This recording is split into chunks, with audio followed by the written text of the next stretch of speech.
नमस्कार सर्वांना, श्री स्वामी समर्थ. मजेत आहात ना सर्वे.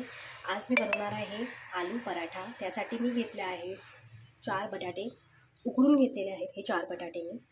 आणि त्यासाठी मी हे साहित्य घेणार आहे. त्याच्यामध्ये घेणार आहे अर्धा इंच आल्याचा तुकडा, 4 लसणाच्या पाकळ्या, मिरच्या तुम्हाला जसं तिखट लागेल तसं घ्या, आणि हे कोथिंबीर भरपूर टाका. आता मी याच्यामध्ये वाटणार आहे. मी जास्त त्याला बारीक करणार नाही आहे, कारण त्याच्याने टेस्ट येणार नाही जास्त, म्हणून मी ह्याच्याने वाटणार आहे. ह्याच्यामध्ये वाटणार आहे, थोडंसं मीठ टाकून वाटून घेते.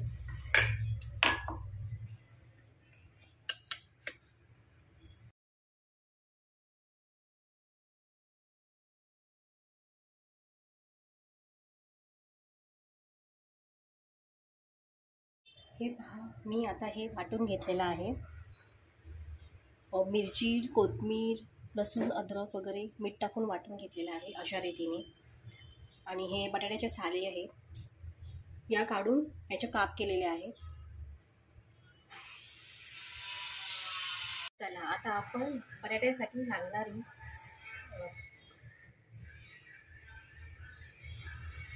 तेल टाकल्यावरती आता आपण टाकणार आहे राई, जिरं, मोहरी.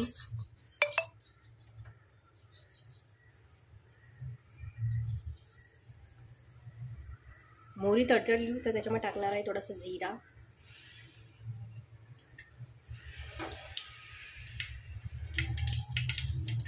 तडतडली तर जिरा टाकणार आहे आपण.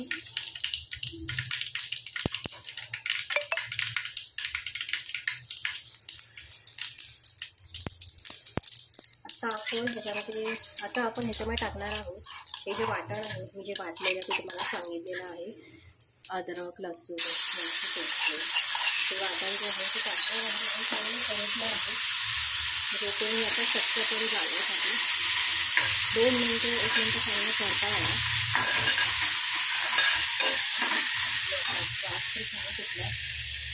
ह्याच्यामध्ये थोडंसं हळद टाकणार आहे, थोडीशी हळद टाका.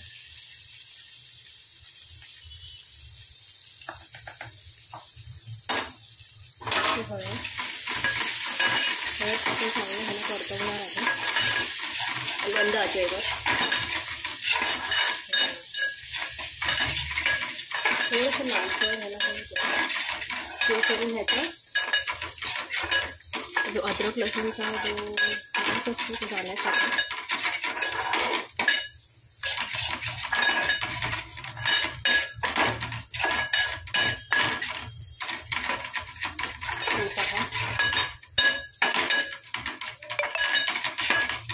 अशा रीतीने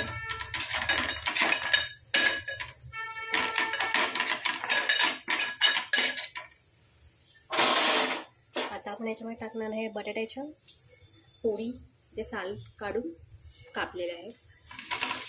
4 बटाटे आहेत.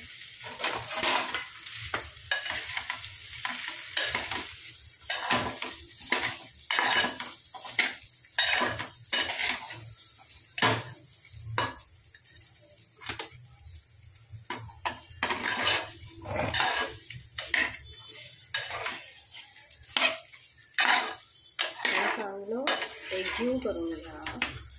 नंतर ह्याच्यामध्ये ऑलरेडी मीठ पहिलाच मी मीठ टाकलेलं आहे, तर थोडंसं मीठ टाकते, जास्त नाही, तर खारट होईल.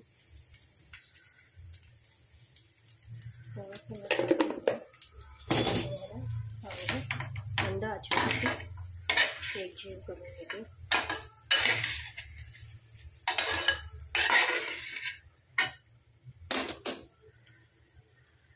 बाबा 2 मिनटं झालेली आहेत. हे पहा, पराठ्यासाठी लागणारी भाजी जी आहे ती तयार आहे. आता ही भाजी मी थंड करायला ठेवणार आहे आणि नंतर पराठे करून घेणार आहे. हे जे सारण आहे ते पिठामध्ये भरणार आहे आणि मग त्याचे पराठे करणार आहे. हे बघा अशा रीतीने भाजी थोडी थंड होऊ द्या. भाजी माझी तयार आहे.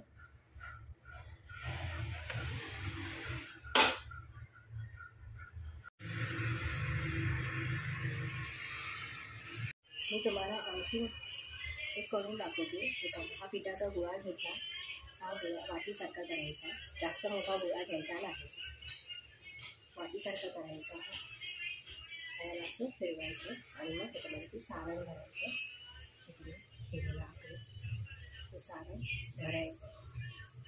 हे सारण भरलं की त्याला पूर्णपणे असं लॉक करून टाकायचं. बाकी असं करून असं लॉक करून असं करून त्याला बंद करायचं. तसं करून नंतर हलक्या हाताने पोळी लाटून घ्यायची. जास्त जोर लावायचं. अशाने सारण आतमधलं बाहेरचे जे सारण आहे ते बाहेर आतमधलं सारण जे आहे ते बाहेर येऊ शकतं. या कारणाने अशा रीतीने लाटून घ्यायचं आहे.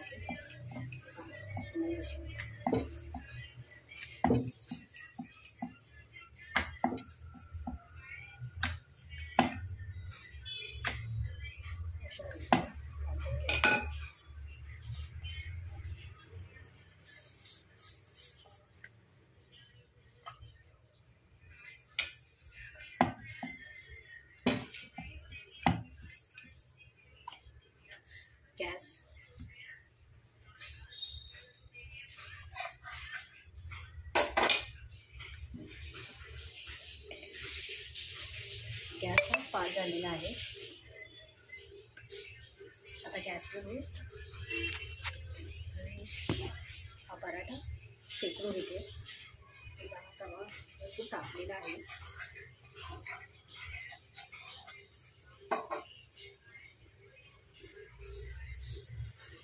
हे पहा अशा रीतीने. आता ह्याला थोडेसे बबल्स येऊया. तुम्हाला जर तूप लावायचं असेल तूप लावा. तेल लावायचं होतं तेलाचा करू शकतो. आम्ही तुपाचा करतो. अशा रीतीने भरपूर टाकल्यावर भरपूर तूप टाकते. त्याच्यामुळे टेस्ट चांगली आहे. पराठा पराठाने आणि पोळी त्याच्यावरती तूप सोडणार आहे. मस्त रीतीने तूप सोडणार आहे.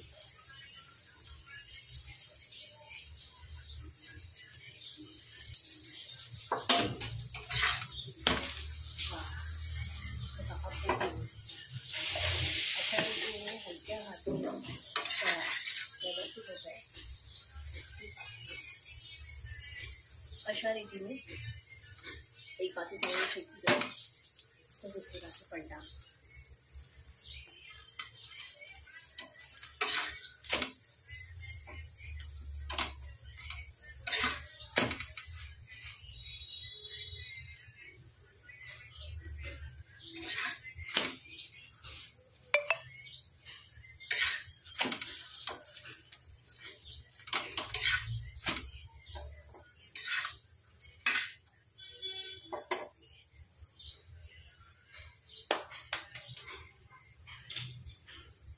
हे पहा अशा रीतीने हे पराठे खाण्यासाठी तयार आहेत. हे तुम्ही सकाळच्या नाश्त्याला खा, दुपारी खा किंवा जेव्हा मन वाटेल तेव्हा खा. छानच बनतात. आणि हे तुम्ही केचपसोबत खाऊ शकता किंवा चटणीसोबतसुद्धा सर्व करू शकता. हे पहा. जर तुम्हाला माझा हा ब्लॉग आवडला असेल तर माझ्या चॅनलला लाईक करा, सबस्क्राईब करा आणि फॉलो करा. Goodbye. श्री स्वामी समर्थ.